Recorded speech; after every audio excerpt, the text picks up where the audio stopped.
Terima kasih pemirsa Anda masih bergabung bersama kami. Sebanyak 24 tersangka bandar dan pengedar narkoba jenis sabu, ganja, dan jenis OKT berhasil ditangkap Satreskrim Narkoba Polres Karawang, Jawa Barat. Selama kurang lebih 2 bulan, Satreskrim Narkoba Polres Karawang berhasil mengungkap beberapa jaringan narkoba yang meresahkan di Kabupaten Karawang. 24 tersangka ini terdiri dari bandar dan pengedar narkoba. Menurut Kompol Prasetyo, Wakapolres Karawang, Jawa Barat, 24 tersangka yang berhasil ditangkap ini terdiri dari 13 hasil laporan kasus penyelidikan. Di antaranya 18 orang pelaku terkait kasus narkotika jenis sabu dan ganja, sedangkan 6 orang tersangka dari 5 laporan kasus terkait jenis obat keras terlarang atau OKT. Adapun para tersangka narkotika jenis sabu dan ganja ini merupakan jaringan pemain baru, namun ada beberapa jaringan pemain lama. Modus transaksi jual beli barang haram tersebut pelaku menggunakan sistem COD dan pembayarannya menggunakan transfer. Sedangkan untuk menentukan tempat transaksinya memberikan petolokasi menggunakan aplikasi WhatsApp. Hasil pengungkapan selama 2 bulan ini, Satreskrim Narkoba Polres Karawang berhasil mengamankan 2.574,36 gram ganja kering, sabu sebanyak 371,08 gram, serta 15.000 lebih pil eksimer dan tramadol, serta sejumlah telepon genggam milik para tersangka yang digunakan untuk bertransaksi. Selamat siang rekan-rekan pers yang saya hormati. Hari ini Polres Karawang, khususnya dari Satuan Narkoba Polres Karawang, akan melaksanakan rilis terkait pengungkapan jaringan narkotika dan obat keras tertentu dalam kurun waktu 2 bulan, yaitu selama bulan Februari sampai dengan bulan Maret ini oleh Satuan Reserse Narkoba Polres Karawang. Adapun pengungkapan selama 2 bulan sebanyak 18 kasus dengan 24 tersangka. Adapun rinciannya sebanyak 13 kasus laporan narkotika dengan 18 tersangka.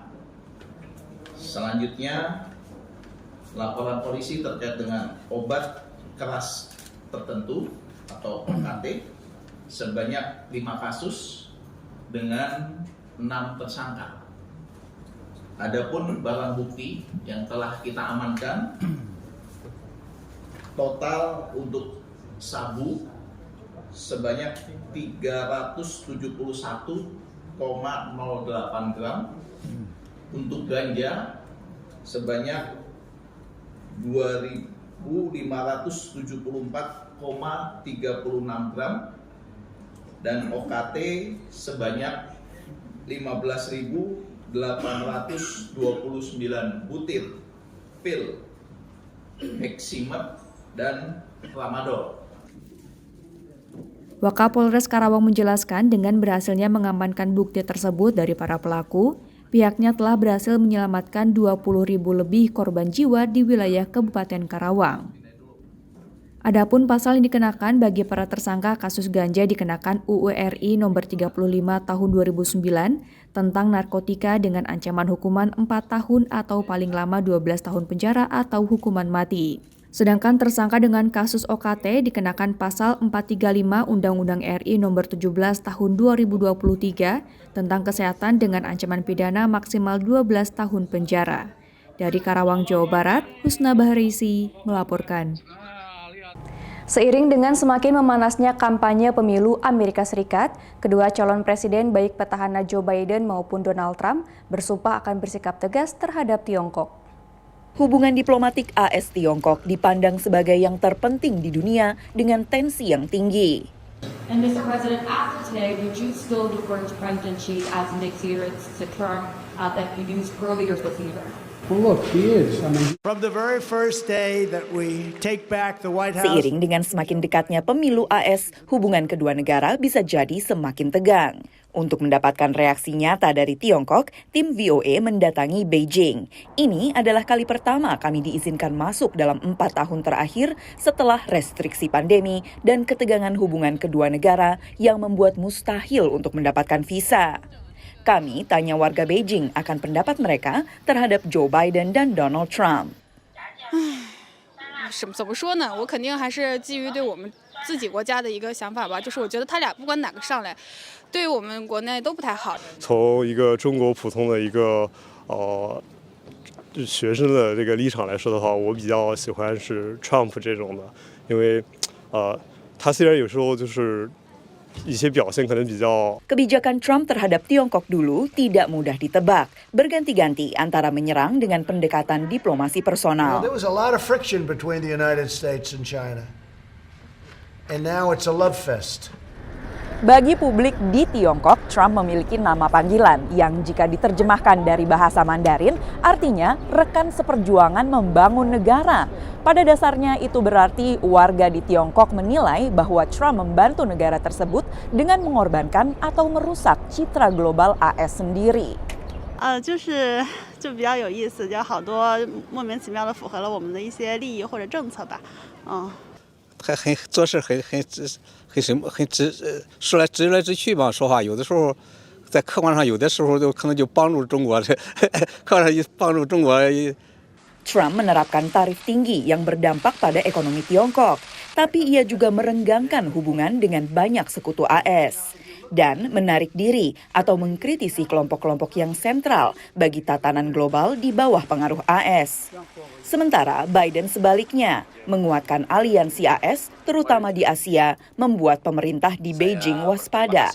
He does present more traditional U.S. approach. I mean, he emphasizes allies. He pushed for the ideological values, and he even conducted the democracy versus autocracy summit. Terlepas dari berbagai friksi, hubungan kedua negara lebih stabil di bawah Biden, sebuah perkembangan yang diterima baik di Tiongkok. We don't want to see a downward spiral, like we used to have, because if that happens, that could be very dangerous for not only U.S. and China, but for the world. Meski demikian, masih banyak yang bisa terjadi antara sekarang hingga pemilu AS November nanti. Dari Washington DC, Valdia Baraputri dan tim VOA. Meski tak sampai 1% dari total populasi, komunitas Muslim di Florida terus berkembang. Di Islamic Center of Greater Miami, komunitas Muslim berupaya menjaga hubungan baik di tengah masyarakat Amerika yang majemuk. Allahu Akbar. Beginilah suasana sholat tarawih berjamaah di Islamic Center of Greater Miami. Jemaah dari berbagai negara dan latar belakang memang menjadikan masjid ini sebagai rumah mereka, ujar Imam Abdul Hamid Samrah. This masjid is open for all Muslims. Of course, we have some local African Americans. We have like Pakistan, India, Bangladesh. We have some people from Malaysia, Indonesia. We have some Turkey. Of course, from the Arab country also. Masjid ini mampu menampung ratusan jemaah sekaligus. Namun siapa sangka, masjid ini bermula dari sebuah bangunan kecil yang awalnya berfungsi sebagai gereja.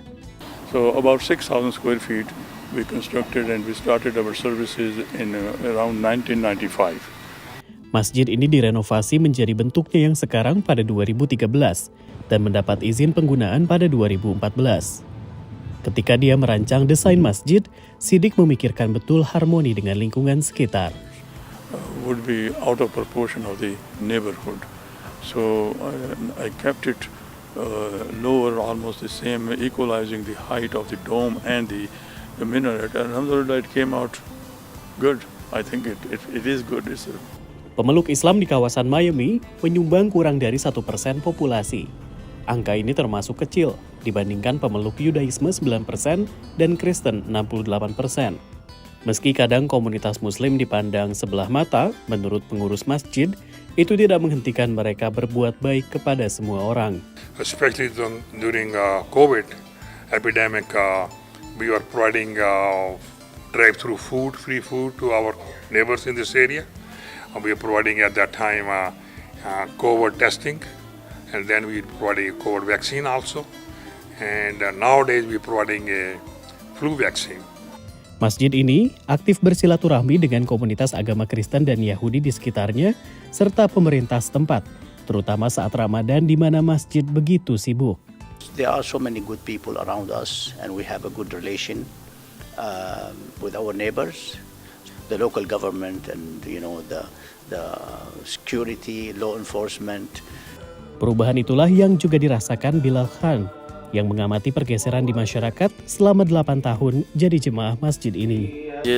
Were there, but now there's much more information about Islam in the society, even over here in the local society. So even at our jobs, people have shown more interest towards the religion and ask us questions about it as to why you go, what do you do. Berbuat baik adalah teladan Nabi, dan itulah modal komunitas Muslim Miami untuk berkembang di tengah masyarakat majemuk. Dari Miami Gardens, Florida, Rio Tuasikal, Aryat Budianto, dan Supriyono, VOA. Pemirsa, sesaat lagi kami akan mengajak Anda untuk berkunjung ke salah satu masjid yang ada di Kota Bandung. Tetaplah bersama kami.